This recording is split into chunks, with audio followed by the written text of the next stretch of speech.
Hello friends, welcome to Defence Matrix. तो Malaysia के LCA programme को हम जानते हैं, जिसके अंतर्गत हमारा एलसीए तेजस भी पार्टिसिपेट कर रहा था, लेकिन अल्टीमेटली कोरियन FA-50 को मलेशिया ने चॉइस बनाया।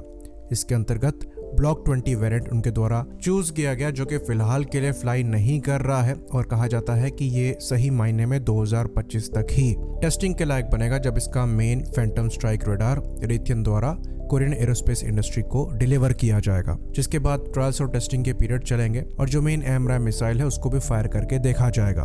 तो अगर आप तेजस मार्क 1 से FA-50 फाइटर को कंपेयर करेंगे तो किसी भी मामले में FA-50 आपको बेटर नहीं दिखेगा। तो FA-50 डराइव किया गया है ट्रेनर प्लेटफॉर्म से, तो उसको कॉम्बैट के लिए डिज़ाइन नहीं किया गया था। तो इसको कॉम्बैट कैपेबल बनाने के लिए एवियोनिक्स में अपग्रेड किए जा रहे हैं, लेकिन वहाँ भी लिमिटेशन है। अगर आप इस एयरक्राफ्ट की नोज कोन को देखेंगे तो साइज छोटा है, जिसकी वजह से प्रॉपर फायर कंट्रोल रडार यहाँ पर लगाना चैलेंजिंग हो जाता है। तो जो रडार यहाँ पर चूज़ किया गया है ये AESA तो है, लेकिन जो रडार LC-13 में लगाया जा रहा है ये उतना कैपेबल नहीं है, इवन उत्तम से भी कम कैपेबल रडार है। इस रडार को फैंटम स्ट्राइक कहा जाता है और ये एयर कूल्ड AESA रडार है। इसके कंपैरिजन में तेजस मार्क 1 के जो टेस्ट बेड्स हैं वो फ्लाई कर रहे हैं। अस्त्र मिसाइल कुछ ही दिनों पहले फायर करके देखी गई थी और जो पहला तेजस मार्क 1A है ये एयरफोर्स को अगले साल फरवरी में डिलीवर हो जाएगा। तो तेजस मार्क 1A पूरी तरीके से एक ज़्यादा कैपेबल प्लेटफॉर्म था, लेकिन फिर भी FA-50 को मलेशिया ने चॉइस बनाया और जो LC-13 मार्क 1A था ये रनर अप रहा। तो इस चॉइस के पीछे बड़ा रीज़न पॉलिटिकल बताया जाता है।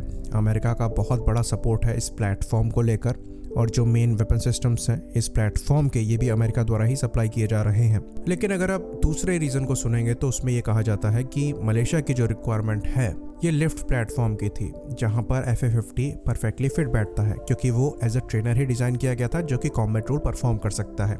वहीं पर जो तेजस मार्क 1 है कॉम्बैट प्लेटफॉर्म है, जिसको लिफ्ट कैटेगरी में यहाँ पर ऑफर किया जा रहा था। तो मलेशिया ने जो डील साइन करी थी ये 18 प्लेटफॉर्म को लेकर करी थी, जो कि इनको $919 मिलियन की पड़ी थी।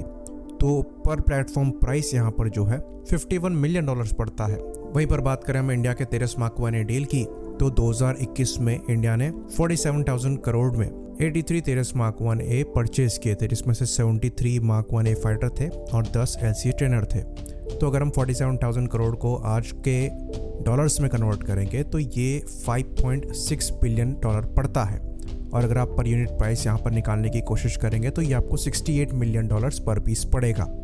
तो LC-13 इस हिसाब से काफ़ी ज़्यादा एक्सपेंसिव हुआ। ऑल्दो कई जगह ये कहा जाता है कि LC-13 मार्क 1 का प्राइस $42 मिलियन के आसपास का पर यूनिट पड़ता है, पर ये नंबर कहाँ से आया ये समझने वाली बात है, क्योंकि ये पॉसिबल ही नहीं है। हाँ, क्लीन कॉन्फ़िगरेशन में अगर ये एयरक्राफ्ट दिया जा रहा हो तो हो सकता है, लेकिन कोई भी एयरफोर्स क्लीन कॉन्फ़िगरेशन में एयरक्राफ्ट नहीं लेती है, साथ में सपोर्ट और वेपन पैकेज इंक्लूड होता है। तो डेफिनेटली तेजस मार्क 1 एक बेटर पर एक्सपेंसिव फाइटर है, जिसकी वजह से जिन कंट्रीज की छोटे प्लेटफॉर्म की रिक्वायरमेंट है और मोस्टली ये बजट कंस्ट्रेंट की वजह से होता है, उनके लिए प्रेफरेंस FA-50 तेजस मार्क 1A पर बन जाता है। तो और भी कई कॉम्पिटिशन्स हैं जहां पर तेजस मार्क 1A FA-50 के आमने सामने आएगा, चाहे हम बात करें इजिप्ट की, चाहे हम बात करें फिलीपींस की। और यहाँ पर जो इम्पोर्टेंट फैक्टर होगा ये प्राइस और परफॉर्मेंस तो होगा ही, साथ ही साथ उस कंट्री की रिक्वायरमेंट भी होगी। अगर कंट्री परफॉर्मेंस प्रेफर करती है थोड़ा प्राइस बढ़ाने पर, तो तेजस मार्क 1A उनके लिए चॉइस बन सकता है। लेकिन अगर सही मायने में देखा जाए तो तेजस मार्क 1A को FA-50 के कंपटीशन में होना ही नहीं चाहिए था, क्योंकि ये दोनों डिफरेंट कैटेगरी के एयरक्राफ्ट हैं। तेजस मार्क 1A कोई लिफ्ट प्लेटफॉर्म नहीं है, ये एक कॉम्बैट प्लेटफॉर्म है और इसे उन्हीं कंट्रीज को ऑफर किया जाना चाहिए जो कि एक्चुअल में कॉम्बैट कैपेबिलिटी को प्रायोरिटी रख रही हैं। और इसीलिए इस केस में फिलीपींस में इसके चांसेस अच्छे नज़र आते हैं, क्योंकि वहाँ पर जो कॉम्पिटिटर्स हैं वो एक्चुअल में कॉम्बैट प्लेटफॉर्म्स हैं। तो बहुत ज़रूरी है इस लिफ्ट कैटेगरी को भी एक्सप्लोर करना एक ऐसे प्लेटफॉर्म से जो कि कॉम्बैट कैपेबल तो हो पर प्राइस में भी कम हो, और यहीं पर HLFT-42 सामने आता है, जो कि यहाँ पर FA-50 को अच्छा खासा कंपटीशन दे सकता है। तो अगर एयरफोर्स यहाँ पर इंटरेस्टेड ज़्यादा नहीं भी है तो HL को अपने इंटरनल फंड्स पे इस प्लेटफॉर्म को डेफिनेटली डेवलप करना चाहिए, ताकि कम से कम एक्सपोर्ट मार्केट में इसको पिच कर सकें। तो कई कंट्रीज ऐसा करती भी हैं कि प्लेटफॉर्म खाली एक्सपोर्ट को दिमाग में रखकर बनाया जाता है। JF-17 एक एग्जाम्पल है, और जिस हिसाब से HL एडा के पास एक्सपीरियंस है, HLFT-42 एक्चुअल में एक एक्सपोर्ट सक्सेस बन सकता है। वहीं पर हम बात करें FA-50 की, तो अपनी कैटेगरी में ये एक बहुत अच्छा एयरक्राफ्ट है, लेकिन अब कुछ ऐसी रिपोर्ट आ रही है कि इसको इवॉल्व करने की कोशिश करी जा रही है कंप्लीट कॉम्बैट कैपेबल प्लेटफॉर्म में, जिसके अंतर्गत auto ground collision avoidance systems लगाए जाएंगे, सिंगल सीट लगाई जाएगी, यानी कि जो इंटरनल फ्यूल कैरिंग कैपेसिटी होगी ये बढ़ जाएगी। उसके बाद लार्ज एरिया डिस्प्ले और डिजिटल हेड्सअप डिस्प्ले को इंक्लूड किया जाएगा, जो कि डेफिनेटली इसके प्राइस को बढ़ाएगा। लेकिन जो ओवरऑल डिज़ाइन है ये कॉम्बैट कैपेबल फाइटर के हिसाब से नहीं है। इवन जो इसकी नोज कोन है उसका साइज़ लिमिटेड है, तो बहुत बड़ा रेडार यहाँ पर लगाया नहीं जा सकता। तो यहाँ पर जो कैटेगरी जंप कराने की कोशिश करी जा रही है ये वही गलती होगी जो हमने करी थी।